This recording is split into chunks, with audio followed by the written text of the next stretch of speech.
추석 연휴가 시작되면 고속도로는 끝없이 이어지는 차량 행렬로 거대한 강을 이룹니다. 그 속에서 수많은 사람들은 각자의 그리움을 안고 발걸음을 재촉하는데요. 더디게 가는 차 안에서도 고향을 향하는 마음은 설렜고 기다리는 가족들을 떠올리면 귀성길의 고단함도 사라졌죠. 아무리 멀어도 아무리 힘들어도 시간이 흘러도 변하지 않는 귀성길의 그 마음. 가족을 향한 간절한 발걸음은 사랑하는 사람들이 있는 한 계속 이어질 것입니다. 1960년대 이후 급격한 산업화와 도시화가 시작되면서 고향을 떠나 도시로 사람들이 몰려들었고 추석이 되면 도시에서 고향으로 돌아가는 새로운 풍속이 생겨났는데요. 1980년대에 경부고속도로가 개통되면서 고향으로 돌아가기 위한 고속버스 이용이 크게 늘어납니다. 그리고 추석 연휴가 3일 동안의 공휴일로 지정되고 자가용 차량 보급이 확산하자 1990년대에는 추석에 귀성하는 사람들이 급격히 증가했고 민족 대이동이라는 말이 처음 사용됐습니다. 설날과 함께 우리 민족의 2대 명절로 꼽히는 추석을 맞아 이번에도 4천만 국민의 반수인 2천만 명이 고향을 찾아 민족 대이동이 일어났습니다. 서울역 앞에는 고향 가는 추석 기차표 예매를 위해 많은 사람이 밤을 새워 줄을 서곤 했는데요. 그 당시에는 구서울역이었죠. 그 서부역 광장은 거의 다 예매하려는 고객님들로 꽉 채웠습니다. 광장 전체를. 새벽부터 돗자리 펴고 가족들끼리 교대로 음식도 먹으면서 그 다음날 아침까지 대기하고 있었어요. 표도 한정이 있기 때문에 어느 정도 예매가 끝나면 이제 다들 표 못 구하고 집으로 돌아가시는 고객님들도 계셨죠. 2000년대 이후부터 지방에서 서울로 올라가는 역기성이 증가하고 2004년부터는 명절 열차표 인터넷 예매가 가능해지면서 서울역 앞의 긴 대기 행렬은 점차 사라지게 됩니다. 추석 기성길 풍경은 달라졌지만 여전히 우리에게 추석은 중요한 명절로 손꼽히고 있습니다. 그렇다면 우리 민족은 언제부터 추석을 명절로 지내왔을까요? 이 한가의 기원을 가배라는 용어에서 많이 찾습니다.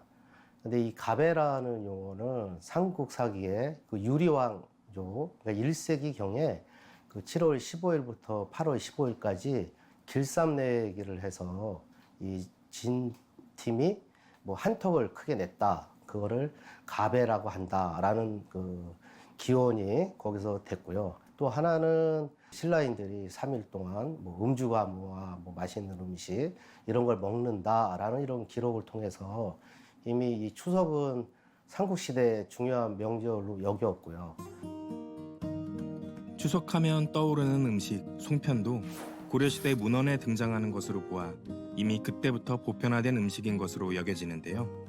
송편은 달과 풍년을 상징하는데 특히 반달은 더 나은 미래를 기원하는 뜻을 담고 있어서 그 마음을 담아 송편을 반달 모양으로 빚었다고 합니다. 또한 지역마다 송편을 조금씩 다르게 빚어서 송편의 지역의 특성을 담아냈습니다. 아무래도 지역마다 기후가 다르고요. 그럼 이제 농작물이 다르기 때문에 송편의 재료도 달라질 수 있겠죠. 강원도 같은 경우는요, 도토리와 감자가 많이 나오기 때문에 도토리 송편과 감자 송편을 빚습니다. 이때 손자국을 이렇게 꼭 내가지고 소박한 것을 추구하는 것이 특징이고요. 평안도의 해안 지방에서는 송편을 작은 모시조개 모양으로 모시조개 송편을 만드는데요. 이게 해안 지방에서 조개를 많이 잡기를 바라는 그런 마음을 담아서 빚었다고 합니다. 전라도의 영광 지역에서는 모시 이파리로 물을 들인 송편을 빚어 먹는데요. 이게 색깔이 파랗고 예쁠 뿐만이 아니라 약간 쌉쌀한 맛이 돌아서 그 별미이기도 합니다. 서울 같은 경우는 모든 음식에 이제 멋을 부리는 게 특징이기 때문에 송편을 작고 앙증맞게 빚는 것이 특징입니다. 추석의 풍경은 지금도 변화하고 있습니다. 추석 차례상은 점차 간소해지고 추석에 고향을 찾아가는 발길보다는 가족들과 함께 여행을 떠나려는 사람들도 많아지고 있는데요. 여행 떠나는 그 고객분들은 전년 대비 2배 정도 좀 증가한 추세고요.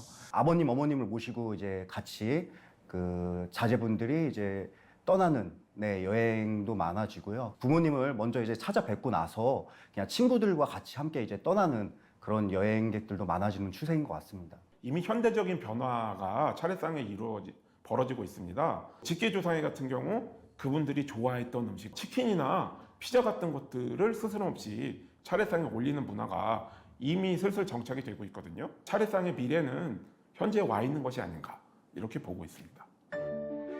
오랜 전통을 이어온 우리 고유의 명절. 추석의 의미는 여전히 소중합니다. 추석의 문화적 가치와 역사적 중요성을 인정해서 지난 2023년에는 추석을 국가무형유산으로 지정했습니다. 추석은 어떻게 보면 동아시아 삼국 중에서 이 한국이 많이 유독 중요한 명절로 그런 여기었던 또 역사가 오래된 그런 명절이기 때문에 단순히 뭐 추석이라는 명절 이외에도 그 안에 내포되어 있는 여러 가지 문화적 이런 민속적 그 중요한 가치들은 잊지 않는 게 좋지 않을까 이렇게 생각합니다. 송편을 빚는 손길에는 깊은 정성이 담겨 있고 온 가족이 둘러앉아 나누는 소담한 이야기들 속에는 세월이 흘러도 변하지 않는 진한 정과 그리움이 담겨 있습니다. 추석에 모인 가족들의 따뜻한 품 속에서 우리는 비로소 진정한 고향으로 돌아왔음을 느낄 수 있습니다. 추석을 통해 우리는 가족의 소중함을 다시 한번 되새기며 가족의 사랑이 얼마나 큰 힘이 되는지 온 마음으로 깨닫게 됩니다.